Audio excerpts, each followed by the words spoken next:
This is a small video on verbs and the verb group. The learning objectives are the following. You should get an overall and initial understanding of what constitutes the verb group. Furthermore, you should gain an overview of different verb types. And finally, you should learn new linguistic terms connected to verbs and the verb group. First, we have an example of a simple verb group. A simple verb group is a verb group with only one word, consists of only one word. So we have the sentence, I pulled the fork out of the dog. The verbal, we have here, pulled, that's a function. The material that makes up the verbal is a verb group. The main function in the verb group is the head, and since there's only one verb here, that would also be the main verb. Then we have a very complex verb group. You don't often see verb groups this complex. The sentence is, the girl must have been being kissed by now. Or this must have been being kissed is the verbal, so that's the function in the sentence. The material that makes up the verbal is a verb group. The main word, the word that carries the meaning, is kissed, so that's the function head in the verb group, and the material that makes up the head is the main verb. Then we have four pre-modifiers. First we have a modal auxiliary. Pre-modifier is a function, modal auxiliary is the material. We have a second pre-modifier, the material is an auxiliary verb. A third pre-modifier, the material is another auxiliary verb. And a fourth pre-modifier, the material here is also an auxiliary verb. To sum up, a verb group can only consist of verbs. Furthermore, a verb group can only function in a sentence as a verbal. You always have a structure such as head and pre-modifiers, one or several pre-modifiers. You cannot have post-modifiers in a verb group. The last verb in a verb group is always the head, and the head would always be the main verb. The pre-modifiers can only consist of auxiliary verbs, or, as we've seen, a modal auxiliary verb. And there can only be up to 4 pre-modifiers in a verb group. Now we'll move on to verb types. The first verb type is what we call the lexical verb. And the lexical verb, we can also call it the full verb, act as the main verb. The main verb tells us about the action, what the subject is doing. The subject can tell, talk, hug or paint. It also could tell us about the state of being of the subject. The subject appears, considers, knows, likes. Or the mental state or perception the subject looks, wants or feels. A lexical verb always functions as the head of a verb group, no matter whether it's a simple or a complex verb group.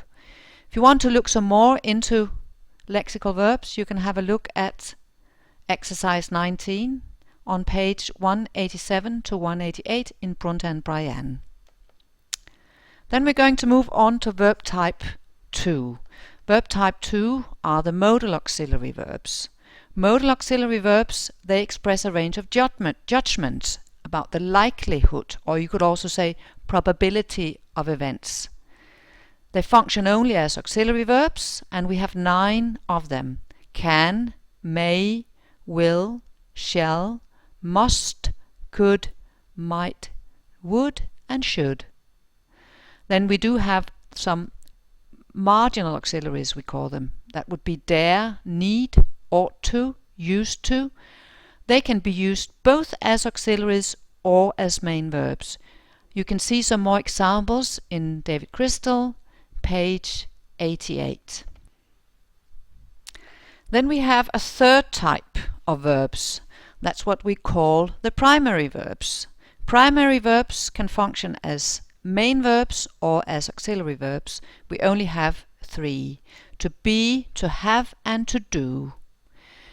Here's an example where a primary verb is being used as a main verb.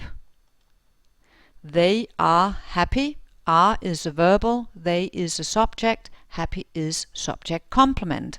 So this is a simple verb group. Here's an example where to have is being used as an auxiliary verb. They have seen it. So have seen is the verbal, they is the subject, it would be the direct object, have is the pre-modifier, and seen is the head. And now to the fourth type of verbs, auxiliary verbs.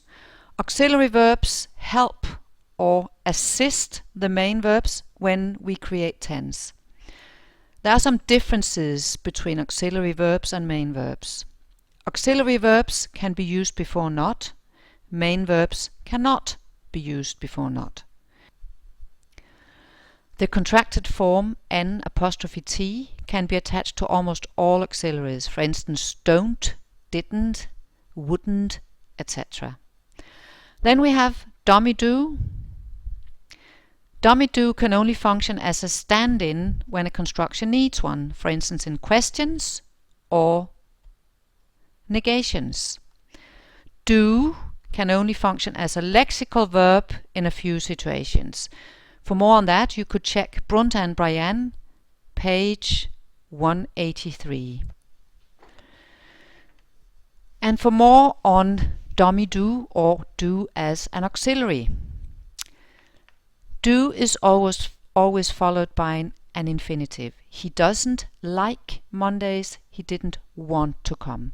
You can never see he doesn't want to come. It's always do that's inflected in person and tense, meaning it's always the first auxiliary in a verb group, or you could also say the first pre-modifier that's inflected in tense. And now something about when you should use dummy do. You use it in negative clauses, in questions, and for emphasizing. In negative clauses such as Peter doesn't like food, Peter doesn't like the food.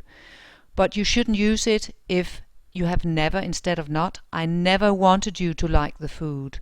Or if not negates the subject. The subject a single dish here being negated by not a single dish has been eaten. Then you use dummy do in questions where you have no other auxiliary verbs. You use it, for instance, in yes-no questions. Do you like him? And in direct WH questions, unless the WH word is a subject. An example of the use of dummy do is, which dish do you prefer?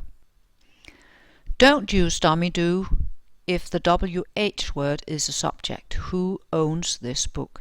And don't use dummy do if the WH clause is a subclause. I asked her why she hated the dish. And don't use dummy do if there is another auxiliary verb. Why has he never liked my food? Has is an auxiliary verb in the verb group has liked. Then finally you use dummy do for emphasizing. I do love meatballs. Do come for tea someday.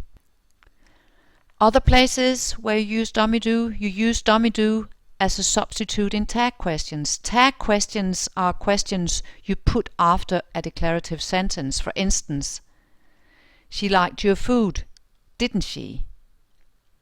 But you wouldn't use dummy do in a sentence like she hasn't tasted it yet, has she? Since has is an auxiliary verb. If you want to create some inversion